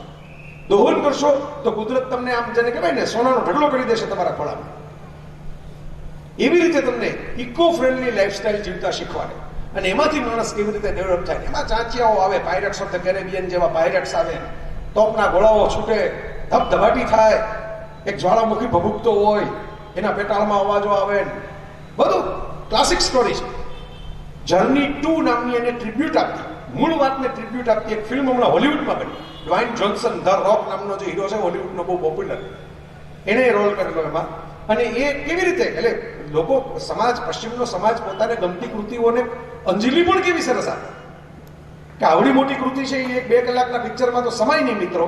એટલે એ લોકોએ એવી રીતે કર્યું અંજલિ આપવા માટે કે આખી ફિલ્મ જે છે એને ઢાળી અને કેવી રીતે બનાવી કે આજનો એક જુવાન તમારી ઉંમરનો, તમારે વાતાવરણમાં રહેતો, મોબાઈલ વાપરતો અને એના દાદાને જુલે વર્નની વાર્તાઓ બહુ ગમે. એની બધાને એમ કે વર્ણના ચાહકો એટલે વર્નિયન્સ, જેમ આપણે ઇન્ડિયાવાળા ઇન્ડિયન્સ, એમ વર્ણવાળા વર્નિયન્સ. અને વર્નિયન્સ બધા એમ કે આ ટાપુ ક્યાં આવ્યો? સાહસિકોની સૃષ્ટિવાળા લોકો રોકાણા હતા, હાલો આપણે એકચ્યુઅલ ગોતવા જાય, એની ટાપુ ગોતવા નીકળે છે રિયલ લાઈફમાં, અત્યારની લાઈફમાં. એટલે જૂની વાર્તાના રેફરન્સ આવતા જાય ને અત્યારની વાર્તાનું એડવેન્ચર આવતું જાય. તો મને ખૂબ મજા આવી મિત્રો. આખી એક સફર કરીને તમારી સાથે ફરી એકવાર મારા બચપણમાં પાછું હું વાર્તાઓના પાનાઓ વચ્ચે ઝૂલા ખાધા, મેં હિંચકા ખાધા, સેલારા ખાધા. ફરી એકવાર જુલે વર્નની આંગળી પકડીને મેં સાહસિકોની સૃષ્ટિ કેમ રચવી એનો વિચાર કર્યો. તો એક સરસ સાંજ આપણે સરસ સાથે વિતાવી. નાનકડા 3-4 પોઈન્ટ જે મેં તારવેલા અંતિમ કહી અને હું મારી વાતનું સમાપન કરું. કારણ કે કથા તો મેં કહ્યું એમ આખી કહેવા કરતાં હું તો એમ અંગત રીતે ઈચ્છું છું કે આ પૂરું થયા પછી કોઈ લાઇબ્રેરીમાં જઈને, કોઈ ઈચ્છો તો ખરીદી કરીને પણ આમાંથી પસાર થાય. કારણ કે આ મેં કીધું ને આખી યાત્રા છે ક્રિએટિવિટી, કરેજ એન્ડ ક્યુરિયોસિટીની છે. આ 3 ગુણ આ ચોપડીમાંથી મારા જીવનમાં આવ્યા: ક્રિએટિવિટી, ક્યુરિયોસિટી એન્ડ કરેજ. તો નાની નાની વસ્તુઓ જે આમાંથી જે મેં ઓબ્ઝર્વ કરેલી છે વિજ્ઞાનના સિદ્ધાંતો વાળી, અને હું હસતા કહું કે આપણે વાદી જ થવું હોય તો ફલાણા વાદી, ઢીકડા વાદી એવું થવાને બદલે વિસ્મયવાદી થવું, મુગ્ધ બાળકની જેમ દુનિયા જોતા જાઓ અને એમાંથી જ તમને વધારે ને વધારે આનંદ મળશે. બાળક હંમેશા હેપી જ હોય, બાળક ડિપ્રેસ હોય જ નહીં. ડિપ્રેસ મા બાપ હોય. જેમ જેમ પરીક્ષા આવે મા બાપનું ડિપ્રેશન વધતું જાય, એનું ટેન્શન વધતું જાય. છોકરા તો ખરેખર પરીક્ષા વખતે હેપી હોય, તો મા બાપને મોઢું કેમ બતાવવું એના ટેન્શન જ જાજા હોય પરીક્ષા દેવા કરતા. તો એટલે નાની નાની વાત આમાંથી જે છે તો ગોખણપટ્ટીને બદલે જ્ઞાનના એપ્લિકેશન કરી શકીએ એવી વાતો કેવી છે. તમને એક જે લિસ્ટ છે હું તમને કહું. અગ્નિ છે એ કઈ દિશાની અંદર પોતાનો ધુમાડો, આપણે હોળીની ઝાડ જે એક જમાનામાં જોતા એમ છોડે, એના આધારે વાતાવરણ નક્કી કરે. હિબિસ્ટર હિટ્રોફિલ્સ નામના છોડ છે એના મજબૂત અને ઇલાસ્ટિક તાંતણાના ગુણધર્મ છે એના આધારે ધનુષ્બાણ બનાવે. પાણીના જરામાં હાથ નાખવાનો, કેપ્ટન હાર્ડિંગ હાથ નાખે પાણીના જરામાં અને એમ કહે છે કે આનું તાપમાન છે ને 95 ડિગ્રી જેટલું હશે. એ ફેરેનહાઇટમાં વાત કરે. યુરોપ અમેરિકામાં સેલ્સિયસની ફેરેનહાઇટ ચાલે. એટલે કેમ ખબર પડી? તો કે મારા હાથને ન ઠંડુ લાગ્યું ને ગરમ લાગ્યું. નોર્મલ ટેમ્પરેચર છે એ માણસના બોડીનું છે એ 98ની આસપાસ હોય. એટલે આ જે મને લાગે છે 95-96ની આસપાસના ટેમ્પરેચરનું પાણી હશે. સાવ બેઝિક નોલેજ, પણ એને એપ્લાય કેવી રીતે કરવાનું લાઈફમાં, એવી સરસ મજાની વાત. નાઇટ્રોગ્લિસરીન અને એસિડ બનાવીને સલ્ફ્યુરિક એસિડ ને નાઇટ્રોગ્લિસરીન કેવી રીતે ધડાકો કરવો, કેવી રીતે ક્રિએટ કરવું એને, કારણ કે મૂળ તો માણસે બધું કુદરતમાંથી જ ક્રિએટ કર્યું છે ને. આ જેને આપણે ટેકનોલોજી કહીએ છીએ, આ માની કે કાર પડી છે, ગમે એવી મોંઘી કાર લઈને તમે ફરતા હો, એમાં રબરના ટાયર હશે. રબર ક્યાંથી આવે છે? કુદરત પાસેથી આવે છે. મેટલનું બોડી હશે, મેટલ ક્યાંથી આવે છે? કુદરત પાસેથી આવે છે. ક્યારેક વિચારજો, ઘણું બધું હજી એ કુદરતનું જ વાપરીએ છીએ આપણે. કાચ ક્યાંથી આવે છે?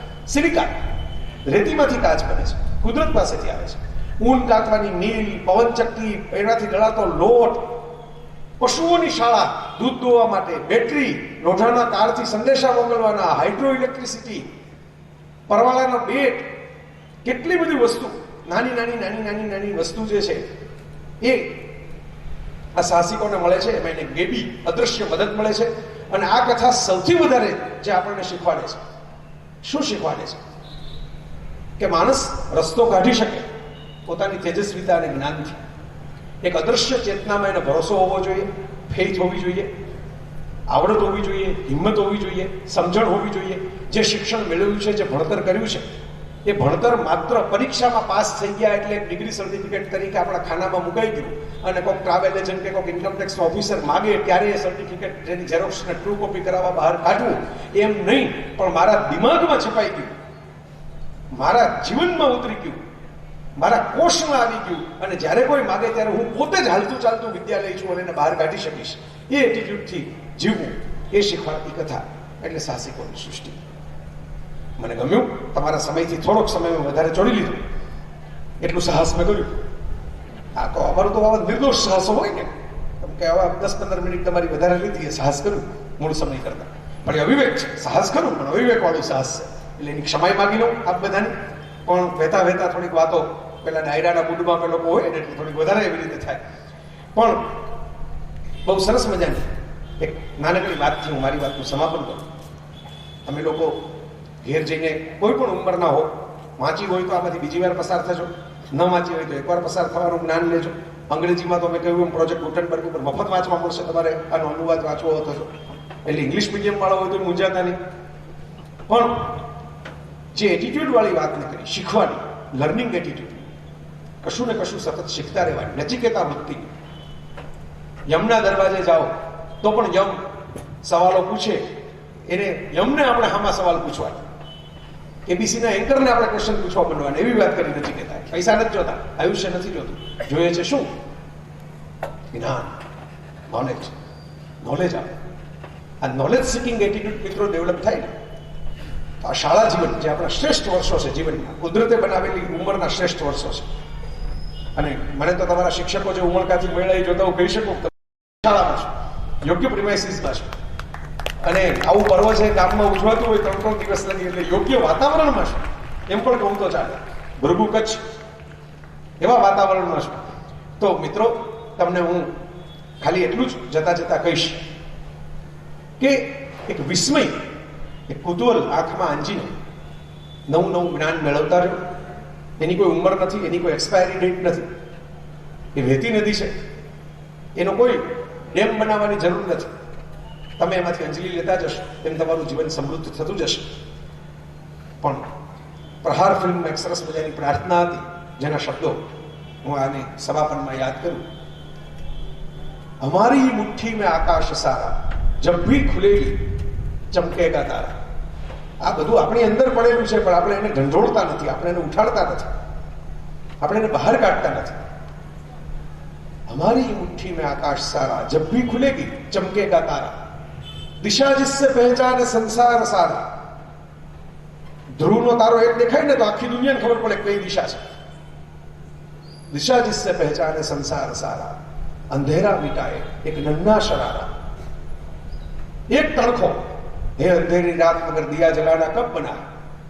એક તણખો, આખા ઓરડો અંધારો ભરીને ઓરડો હોય, પણ એક તણખો તમે દિવાસળીનો પેટાવો, એક દીપની જ્યોત પ્રગટાવો તો આખો ઓરડો છે અજવાળા વાળો થઈ જાય. એવું જ્ઞાનનું અજવાળું આપ બધાના જીવનમાં માતૃભાષાના અને સાહિત્યને સંદર્ભે એની વાટ અને એનું ઘી લઈને હંમેશા જીવન પથને ઉજાળતું રહે એવી પરમાત્માને પ્રાર્થના. ધન્યવાદ. ખૂબ ખૂબ આભાર સર. શ્રી જય વસાવા